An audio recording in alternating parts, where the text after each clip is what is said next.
Thank you. Thank you very much. So thank you very much for the invitation. It's a real pleasure to be able to speak to you all today. So thank you for having me.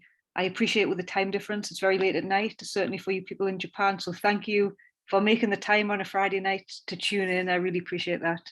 I'm going to talk about the effect of stratification on shoaling internal solitary waves. And this work has been done in collaboration with Samuel Harton Evans, who's my PhD student at Newcastle, with Marek Statzner, who's at the University of Waterloo, and with Peter Davies at the University of Dundee. So I'll start off with a bit of background and motivation before presenting the experimental and numerical methods. I'll then show you some results and where we plan to take this work in the future. So solitary waves were first discovered by John Scott Russell in 1834 on the Edinburgh to Glasgow Union Canal. And Russell was watching a horse that was towing a barge. It came to an abrupt halt, and as it did so, it set a surface wave of elevation into motion, a bit like the one you see here in this recreation photograph. So Russell followed this wave on horseback for over a mile before he lost it in the windings of the canal. And what he observed was that the wave was able to travel very large distances without any change of form. He later showed that the speed of these waves depend on their amplitude, and the bigger they are, the faster they travel. He also did some experiments which showed that if you collide two of these waves, either head on or in an overtaking experiment, like the beautiful numerical simulation we just saw from Professor Kakinuma, then the waves just pass through one another without any change of form, except for a slight phase shift. So this is where the name solitary comes from. We're going to be talking about internal solitary waves. So these are solitary waves that travel on density interfaces within stably stratified fluids. And like surface solitary waves, they owe their existence to an exact balance between nonlinear wave steepening and linear wave dispersion. And they occur in many geophysical settings and also in many non-geophysical settings. I'm going to be concentrating on oceanic internal solitary waves. So our oceans are stratified. So typically the deep waters are cold and salty, whereas the near surface waters tend to be warmer and fresher. And then between these two water bodies, we get a region where the water changes relatively quickly with depth. The density of the water, changes relatively quickly with depth. And I'll refer to that as the picnic line. You can just think of the picnic line as being an interface between two fluids of different densities. And the picnic line can support internal wave motion in the same way as the interface between air and water supports surface wave motion. So I've said we're concentrating on oceanic waves, internal waves. So why are we interested in them within the ocean? So one application is in meridional overturning circulation. So what happens is at the equator, we have solar radiation, warms up the near surface waters. These waters move towards the poles, and as they do so, they lose heat to the atmosphere. As the water is cooled, it becomes more dense and sinks to the bottom of the ocean. And over a number of years, these waters then travel back towards the equator and are subsequently brought up to the surface. So this circulation pattern is very important for how our oceans move. It's also very important for our climate. And one question is, how do these deep, cold, salty waters get brought back up to the surface? And internal waves are thought to play a role in this process. They're comparatively small, okay, so the amount of energy associated with the internal waves is very small. However, in this paper by Monk and Wunsch, the authors showed that without these comparatively minute mechanical mixing sources, of which internal waves are one, then we would not have this circulation, the meridional overturning circulation. So internal waves are of interest from a fundamental physical oceanographic point of view. We know that they're a source of momentum and mixing within our oceans. They can transport heat and nutrients vertically and resuspend sedimentary material. They can also transport mass over very large distances. And these three beautiful images you see here are all field observations. and they display some really interesting fluid dynamic features, which I unfortunately don't have time to talk about today. I will, however, be coming back to this picture here a little later on. Internal waves are also of interest to the offshore engineering community, because we need to know what kind of impact loads they have on things like cables, rigs and risers. They can resuspend sediment and cause scour on pipelines, and they also interfere with underwater communications. So again, this is of interest to the offshore engineers, and it's also of interest to the submariner community. I want to say a little bit about the properties of internal waves. So they typically have wave speeds of between 0.1 and 1 meter per second. They have wave fronts of tens to hundreds of kilometers and wavelengths of 0.1 to 1 kilometer. And their amplitudes are of the order tens to hundreds of meters. So when I talk about amplitude, I mean this distance here. In other words, what is the displacement of the undisturbed pycnocline to this point here? Okay, so that's tens to hundreds of meters in the field. So if we take the South China Sea as an example, these waves are routinely observed with amplitudes of 120 meters in fluid depths of 340 meters. This recent observation by Huang et al., I think is the world record. They've measured an internal solitary wave of amplitude 240 meters. And just to kind of give you an idea of that scale and put it in context, here is a picture of the Shinjuku skyscrapers on Tokyo's skyline. Beautiful image. And this one here is, I believe, the tallest building in Tokyo. This is the Toranomon Hills building. It stands at 255 meters tall. Okay, so an internal solitary wave has an amplitude of around this size. Okay, so these waves are the size of skyscrapers. So they really are huge structures within our oceans, and they tend to travel as rank ordered wave packets. So by that, I mean the leading wave is the largest, the second is the second largest, and so on. And that's because they have this nice property that the larger the amplitude, the faster they travel. So they self-order. And if we were able to let this wave go for an infinite amount of time, we'd see this leading wave would just leave the smaller ones behind.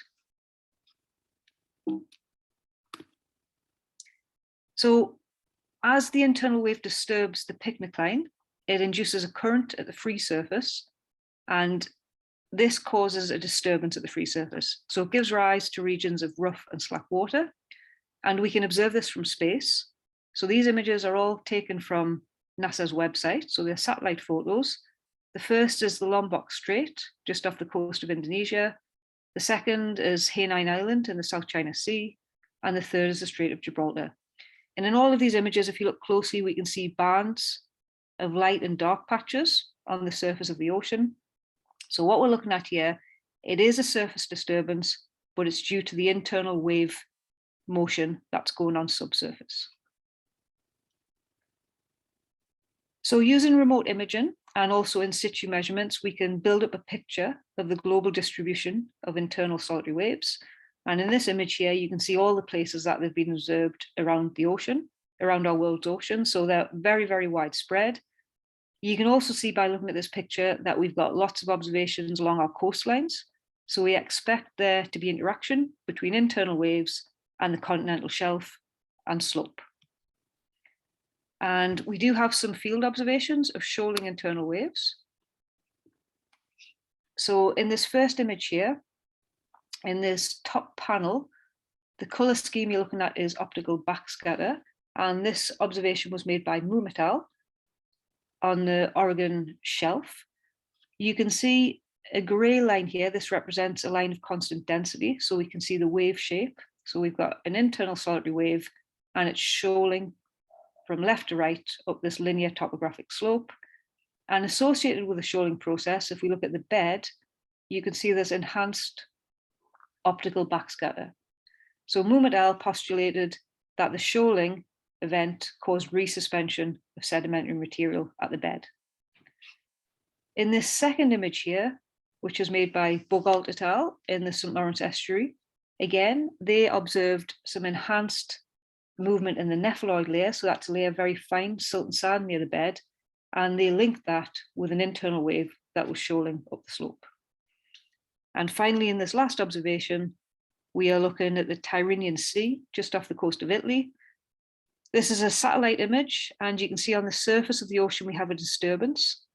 That disturbance is due to an internal wave field. And if we look at the topography along this transect AB, you can see that the bottom topography has a slope on it, and also there are some sand waves on that slope. And Droge et al. Hypothesized that the formation of these sand waves was due to the shoaling of the internal solitary wave. Okay, so we know from the field that interaction happens and that there's some interesting dynamics going on there, but from the field observations alone, it's not clear exactly what is going on, and this is where we turn to modeling studies. And we model this process in two ways. We do it experimentally in the laboratory and also numerically. And let me just talk you through our experimental method first of all. So at the University of Newcastle, we have a wave flume, which is 7 meters long. It's 0.4 meters wide and it's 0.6 meters tall. So we begin by filling the wave flume. So this layer of fluid that you see going in is just dense brine solution. So underneath the flume, we have this black reservoir. In there, we mix up dense brine solution and we pump it into the tank. Once we've done that, we put an array of sponges on top of the water column, and we very carefully and slowly drip feed fresher fluid from these head reservoirs that are sitting above the tank. Okay, now depending on what stratification we want in the main tank, that dictates what we put in these top two tanks. So in this particular example, we were putting a linearly stratified layer on top. So we use what's known as the double bucket technique. So in this tank on the right, we have fluid which is dense, brine solution, matched in the density in that bottom layer. In the other reservoir, we have fresh fluid, and we set these two reservoirs up so that they're in hydrostatic balance at the start. So when we begin to drain, so when we gravity feed from the salty bucket or the salt reservoir, there's a valve between these two reservoirs which we open. So as we drain from the salty one, we dilute with the fresh water at the same rate, and that gives us a linearly stratified layer that goes onto the top. If we wanted to just put homogeneous fresh water on, we could have just done that as well. So once the main section of the tank is stratified, we have a gate which we put in at the upstream end of the tank. You can't quite see it in this image. And then behind the gate, we fill with fresher fluid. That gives us a density gradient across the gate.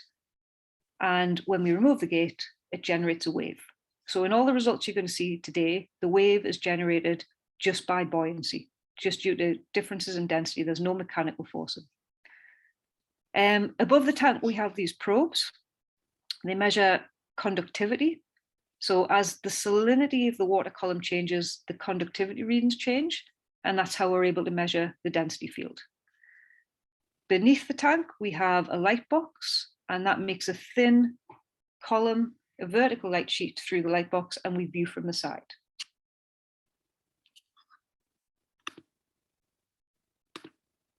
Okay, so our flow is seeded with neutrally buoyant, light reflecting tracer particles.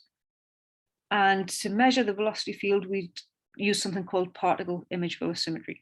Okay, so we have an image and we have a piece of software that looks at the image. It identifies all the particles in the image. It then goes to the next image in our movie, and it uses a pattern matching cross correlation technique to see if it can match where a particle goes from one frame to the next. If it can do that, we get a displacement measurement. And because we know the time interval between frames, we're able to get the velocity field.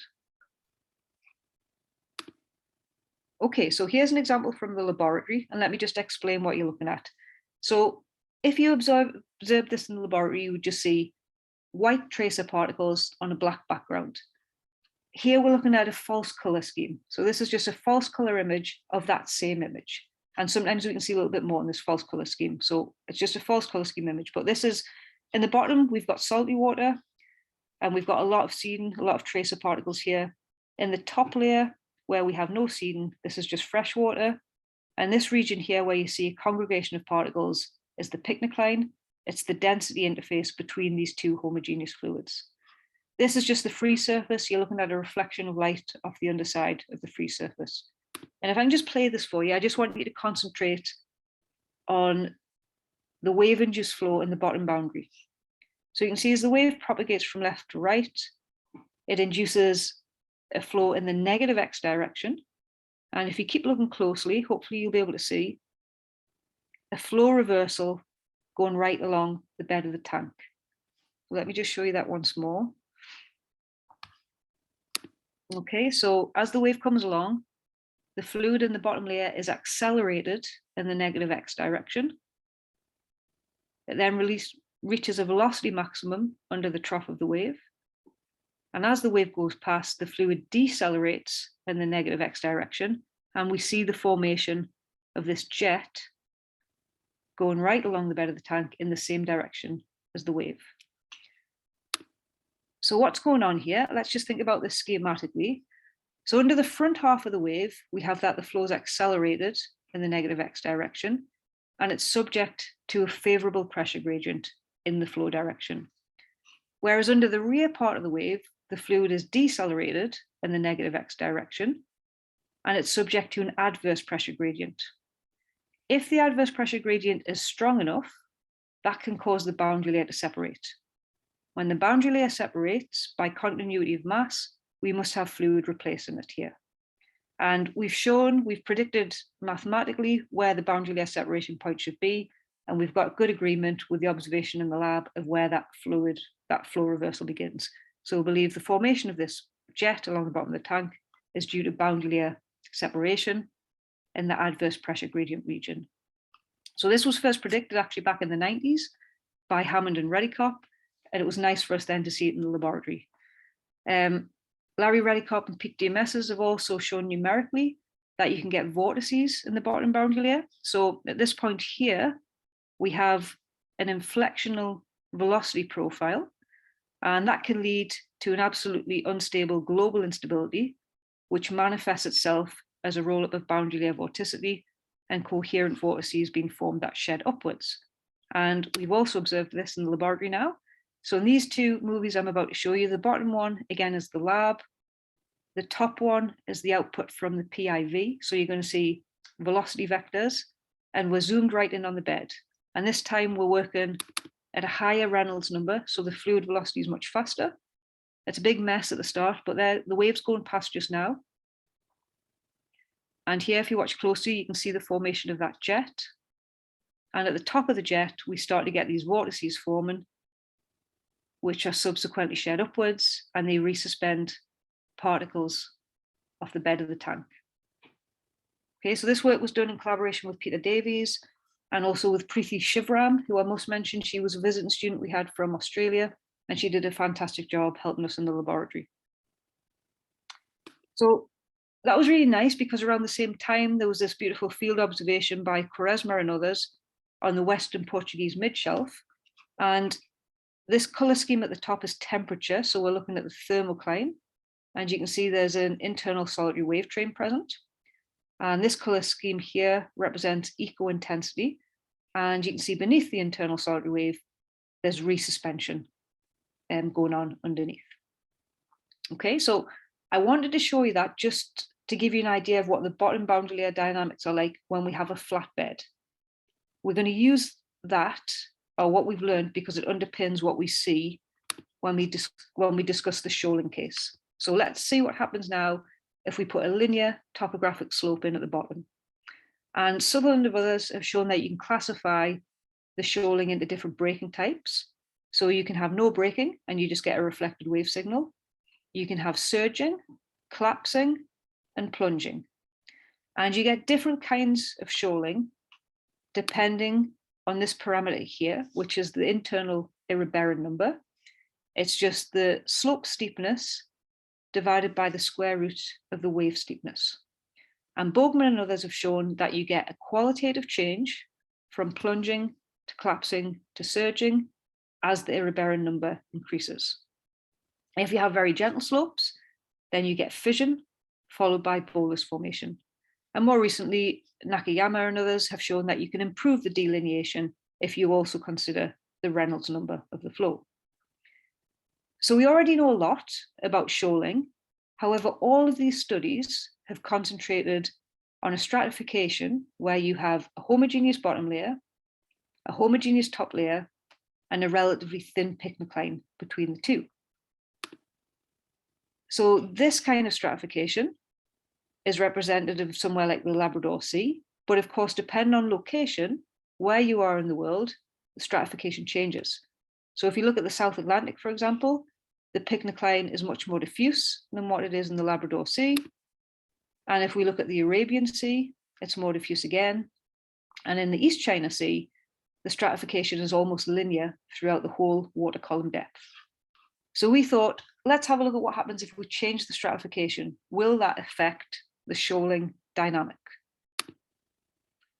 So in addition to the experimental method, which I just described, we've also done some numerical simulation, and I'm just going to quickly tell you what that is. So we use a solver called SPINS, which stands for Spectral Parallel Incompressible Navier-Stokes Solver, and it solves the equations you see there. So the first equation is the Navier-Stokes equation, which represents conservation of momentum. We have an incompressibility condition, and the last equation you see here for density comes from a balance of energy. We employ no slip boundary conditions at the top and bottom of the domain, and we have free slip at the end walls to avoid doubly clustered grids at the corners.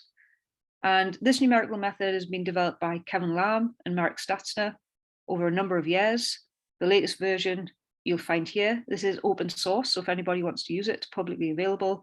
And Marek Statzner joined us on this project to get us up and running with the numerics and also to help analyze the data. So let me just quickly talk you through the different stratifications we're going to consider. I'll refer to one stratification as the thin Tanch or the thin picnicline stratification. So this corresponds to the stratification of past authors. And we used past work to verify that our numerics was doing something sensible. So we'll refer to that as thin pick. We also are going to consider what I'll refer to as surface stratification. And by that, I mean we have a linearly stratified top layer and homogeneous fluid in the bottom. And we've investigated this both in the laboratory and in the numerics. And finally, we'll also look numerically at a broad stratification where we have a very diffuse picnicline, which goes nearly over the complete fluid depth. So here's the model arrangement. So at the downstream end of the tank, we have a linear topographic slope. At the upstream end, we have our gate. And as I said before, behind the gate, we put a volume of fluid, which has some density rho 1, where this density matches the density right at the top of the water column in the main section of the tank. So what we have as a result is behind the gate, the majority of the fluid has a density rho 1, whereas in the main section of the tank, the majority of the water column has a density rho 2, where rho 2 here is larger than rho 1. So there's a density gradient across this gate. So when we remove the gate, the fresher fluid wants to rise, it wants to sit up here. This dense fluid falls, and as a consequence, we get disturbance of the picnicline, and the disturbance we get is an internal solitary wave which propagates down into the main section of the tank. And we use this same configuration in the numerics. So the numeric setup is exactly the same as the laboratory. So here's the shoaling classification, and let me just explain this in detail. So here we're plotting slope steepness against wave steepness. And this first panel corresponds to the thin picnicline. The middle panel corresponds to the surface stratification, and the last panel corresponds to the broad Tanch profile. The different color symbols correspond to different kinds of shoaling. So blue is fission, green is plunging, yellow is collapsing, and red is surging. And I'll explain what gray is in just a second. In this first panel, we have got past studies that we can compare against because this is the thin Tanch profile. So plus signs and cross signs are from past studies. Filled circles are our numerical simulations. And you can see that we've got excellent agreement with past studies. So we've got red where there should be red, green where there should be green, and so on. So good validation of the numerical scheme. If we come along to this one here, there are no past studies for this stratification. In this stratification, we've looked at this both in the lab and numerically. So filled squares are the lab, circles are numerics, and you can see we've got good agreement between the squares and the circles. So we got good agreement between our numerics and our lab observations. And then in this last one, you can see that we didn't have any lab observations and nothing from the past. So this is just numerical study. And these gray ones correspond to unstable surges. And the key thing to take away from these plots, if you look at them, is that the colors change. Okay, so in this region here, we have green, whereas in this one, it's yellow, and in this one, it's gray. So the shoaling type is changing depending on your stratification. And we're going to look at some movies, and the data points I'm going to show you the movies for are this one here, this 8L, 7L, and 8R. So we're fixing the slope steepness, and we're fixing the wave steepness, and all we're going to change is stratification. So let's take this data point first of all. Let's look at the thin Tanch profile. So you can see here we've got homogeneous fluid in the bottom, homogeneous in the top, and a relatively sharp picnic line. So here I'm plotting density. In this panel here, you'll see horizontal velocity. In this one, it's vorticity, and we've got velocity vectors overlaid, and this is vertical velocity. So if I can just play this, and we'll watch what happens when this wave shoals. If you look closely, you'll see that the rear face of the wave goes vertical, and then the wave actually plunges over on itself, and it breaks, a bit like a surface wave would break as it shoals at a beach. So if I can just take that back, you can see that the rear face becomes near vertical, it goes gravitationally unstable, and the wave plunges down on itself. And if you just look at the bottom boundary layer flow, you can see there's that flow reversal we saw on the flatbed. We still get this flow reversal. And as that intensifies, a small vortex grows, but it doesn't interfere with the wave, and the wave plunges on itself. Let's now compare and contrast that with in the surface case. So this time we have the same slope steepness, the same wave steepness, but we've changed the stratification. So now you can see we've got a linearly stratified top layer. And let's take a look at what happens. So this time again, if you look close, you'll see that the rear face of the wave steepens. It looks as if it wants to plunge forward, but if you also look at what's going on in the bottom, there's a very strong vortex generated there, which impedes that plunging dynamic. It interferes with the wave itself, and the wave collapses back on itself. So we refer to that as a collapser. So let's just think about what's happening here. It looks like the wave wants to plunge, but it's not quite able to because there's this strong vortex forming in the bottom boundary layer, which causes the wave to collapse back in on itself. So two things have happened here. We've got that this separated flow pushes the leeward face back upon itself. And if we think about the difference between this movie and the one we've just seen, the only thing that we've changed is that we've added a density gradient in the upper layer. So that has suppressed the ability of that wave to plunge forward. Here's an example of a collapsing wave from the lab. And again, if we watch this, you'll see we get the same kind of dynamics as what we've just seen in the numerics. We get the generation of this strong vortex at the bed. The wave collapses in on itself, and you can see we get all this dense fluid traveling up the slope. So again, let me just play that back a little bit. So at this point here, you can see that if you look at the wave bit, it wanted to go vertical, it wanted to plunge, but because there was that strong vortex, it collapsed back in on itself. I just include this quickly to show you the kind of agreement we get between the numerics and the lab. So this column here is from a numerical simulation, and this is the corresponding laboratory observation. The color scheme is horizontal velocity. And if you just look at the colors on these, there's very good agreement between the two. So the numerical simulation is reproducing what we see physically in the laboratory. Now let's have a look at what happens if we go into the broad Tanch stratification. So now we've got a water column that is essentially linearly stratified from top to bottom. And this time we see something different again. In this case, we get what's known as a surging wave. And you can see we get this surge of dense fluid traveling up the slope. We get this bolus forming. And if you look closely, you can see we get these beautiful Kelvin-Helmholtz shear instabilities forming on the top of that bolus. So what's the difference now? So in addition to having a density gradient in the top of the water column, we also have one near the bed. And if I just take this back for you, you can see if we look at the bottom boundary layer flow, we don't now get flow reversal, we don't get a vortex forming, and by putting a density gradient in the bottom boundary, we've changed the bottom boundary layer dynamics.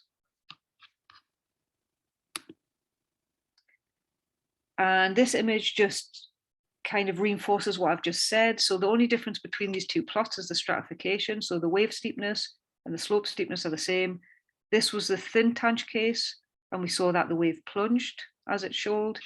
And this is the broad tanch stratification, and we saw that we got a completely different dynamic. We got the surge of fluid, and moreover, we got these unstable billows on it.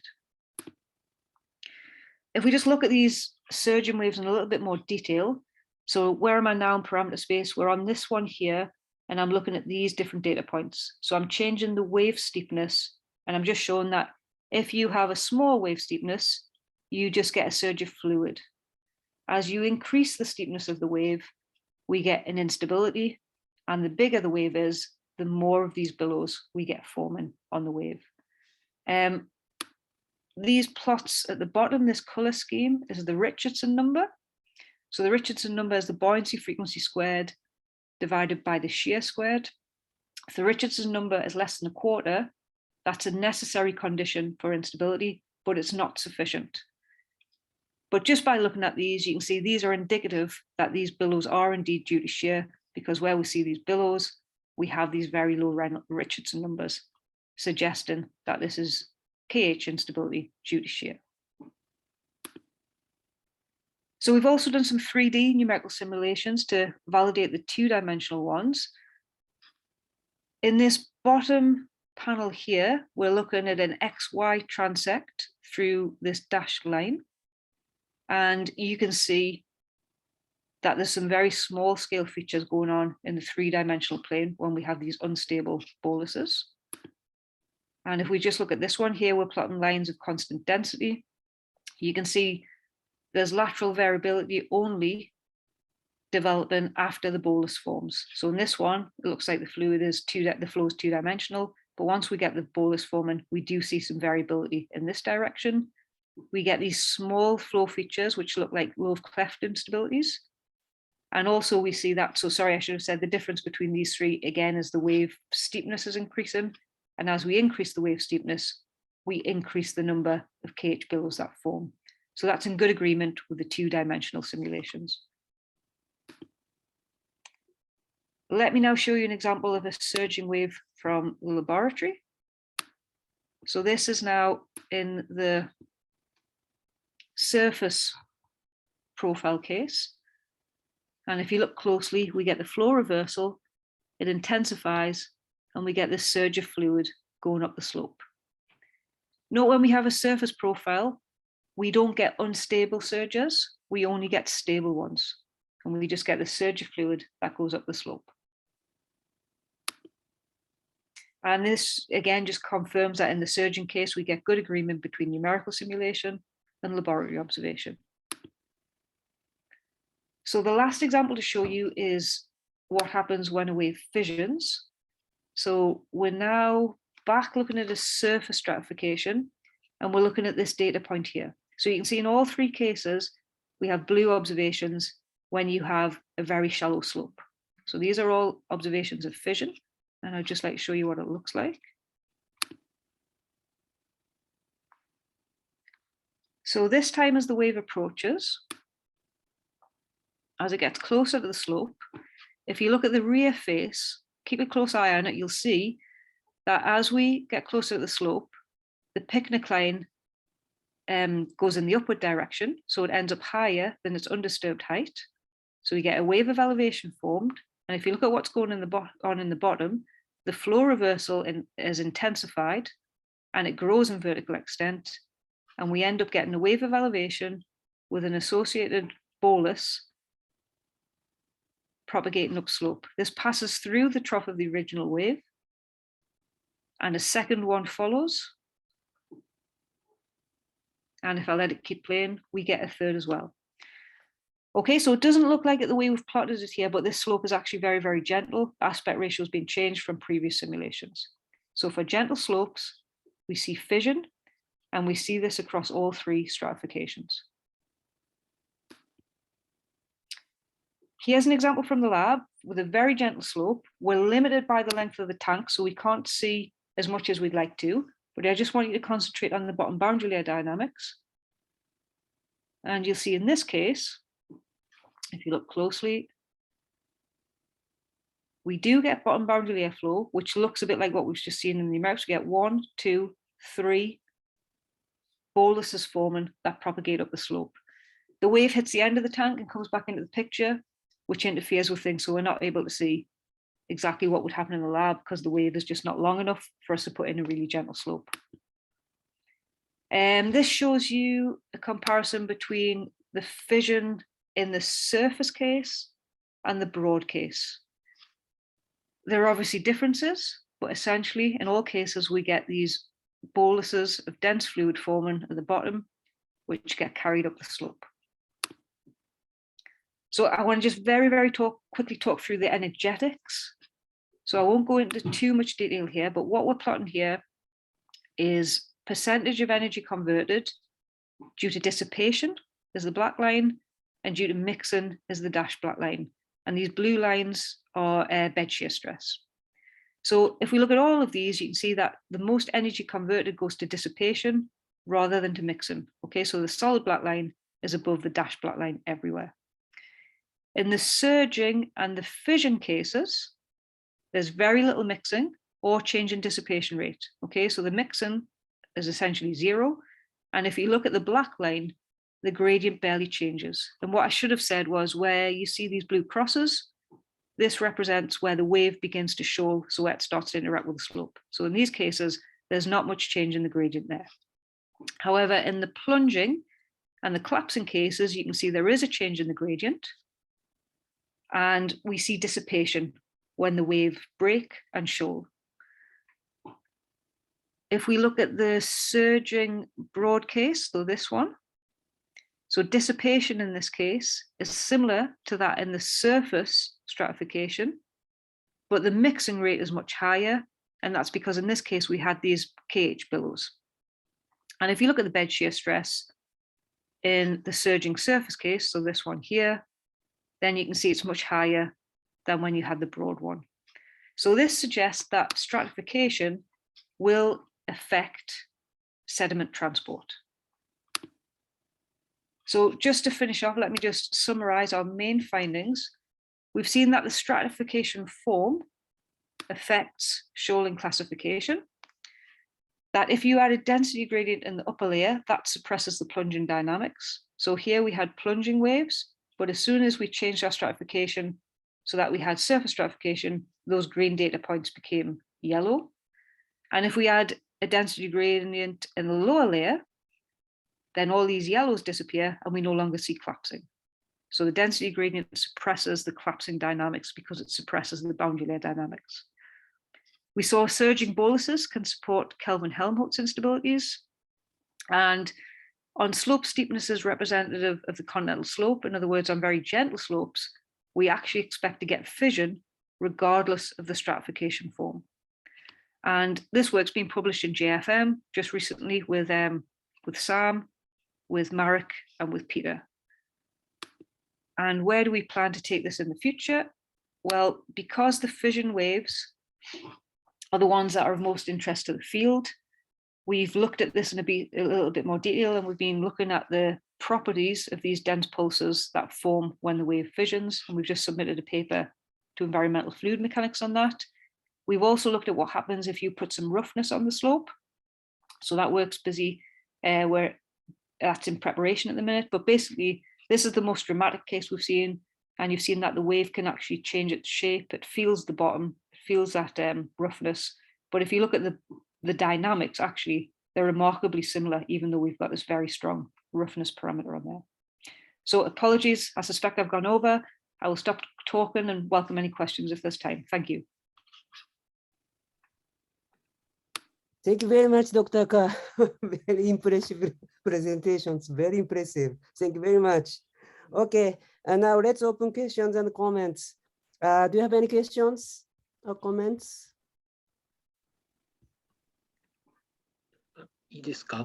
Yes, please.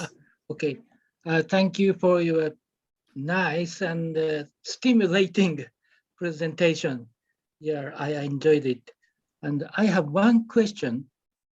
In your experiments on the gentle slope case, what does the period of fission depend on? Does the fission period depend on the slope or something other? So, yeah. Yeah, it's a really good question. Thank you.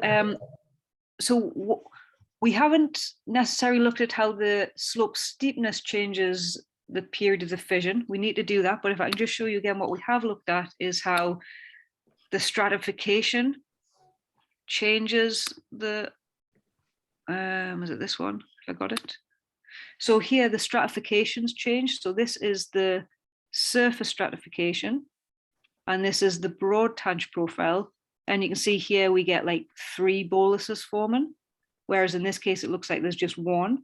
So the stratification has certainly changed the number of boluses, but it's essentially because the input signal is different, because the input signal we get in this stratification is different to this one. Yes. Okay. In terms of slope steepness, that's a good question. I don't think we looked at that as a parameter, actually. Do you mind if I ask Sam? Sam, do you mind coming in on that? Have we looked at the slope steepness in terms of frequency of bolus formation? No, so we only looked at the one slope steepness in this recent work. So yeah, there's a potential there that could make a difference, I guess.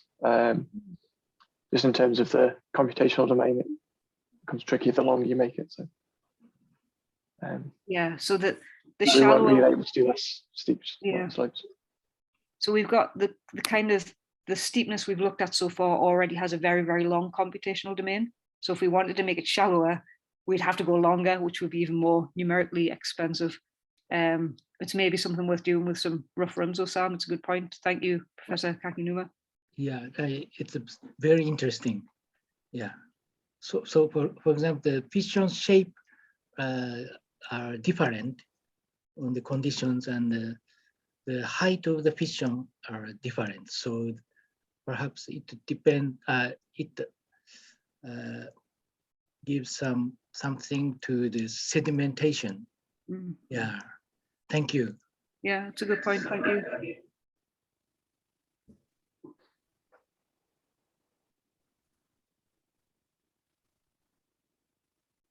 Thank you, Dr. Kakinuma.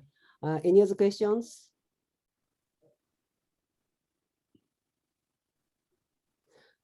May I ask you a question? Yeah, please. And in the case of surface waves, you know, the waves climb up on the slope and we can find run-up phenomena. But in this case, in the case of internal waves, I couldn't find such a dynamic run-up. so may I understand, in the case of internal waves, the waves don't run up compared with surface waves? I guess in some sense, I tend to think of the surging waves a bit like a run-up. Yeah. So these waves where we saw this surge of fluids going up the tank is a bit like run-up, right? Because that lower layer of fluid runs really far up the slope, almost right the way to the top of the water column, in fact. Oh, really? Oh. Yeah. And even in some of the other ones, so we definitely do see run-up, and not just in the surging cases. I think we also see it in the collapsing case. Mm-hmm. So if you remember that lab, let me just show you again, the lab movie that I showed. So this one, yeah.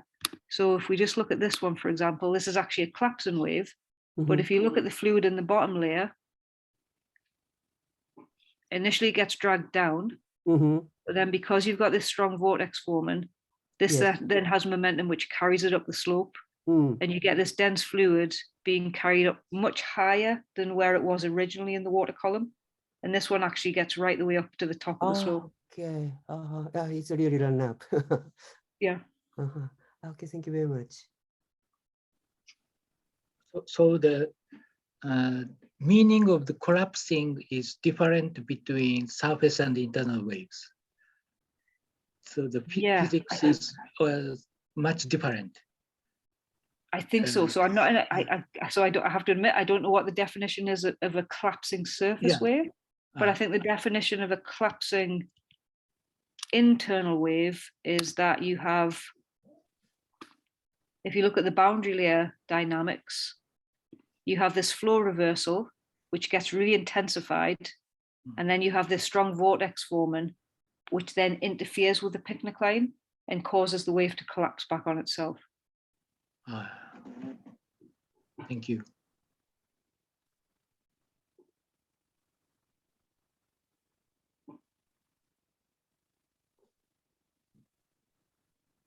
Another question is about the KH belows. It's very beautiful and it's very interesting. And so could you explain why only on the bolus, only on the bolus we can find such a characteristic shape of KH belows? Only we could find only on the bolus, right? Yeah. So certainly in these shoaling ones, there's lots of different dynamics going on, and we only saw these billows on the surging ones where you had the bolus, like you say. Let me find it. Like these ones. Yeah. So obviously, for them to occur, you have to have a strong shear. And in these, I think it's to do with obviously the momentum of the strong bolus. shear comes from what? Strong shear comes from what? So I think it's just purely the difference in the velocity field. So I think it's from this velocity shear. So if you look at the top of the bolus, you've got fluid. So this is U. So this red signal is fluid going upslope, but this blue signal is fluid going in the opposite direction. So you have a velocity shear over this part here and over this part here. And it's the velocity shear that essentially causes the shear on here. So you've got fluid going up the slope at the bottom, and then you've still got fluid coming down the slope directly above it. So it's a shear across the top of the bolus that causes that. But we don't, in the other shoaling types, you don't see similar dynamics, they're different. It's very interesting. This is new result, right? Yes, yeah. So very new, just been published, and the first time that this has been observed. Oh, I see. Not in the field yet, as far as I know. It'd be nice to see if we could get some field observations of this. This has just been in the numerical simulations. Actually, we haven't even done this in the laboratory. Yeah. Thank you very much. Okay. Any other questions?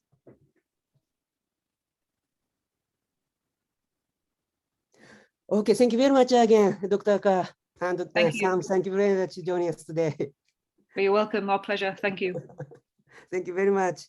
Okay, so today's seminar is now closed. Thank you very much for joining us today. Okay, the next seminar will be held on March 18th next month. And I'm looking forward to seeing you again. And thank you again for today.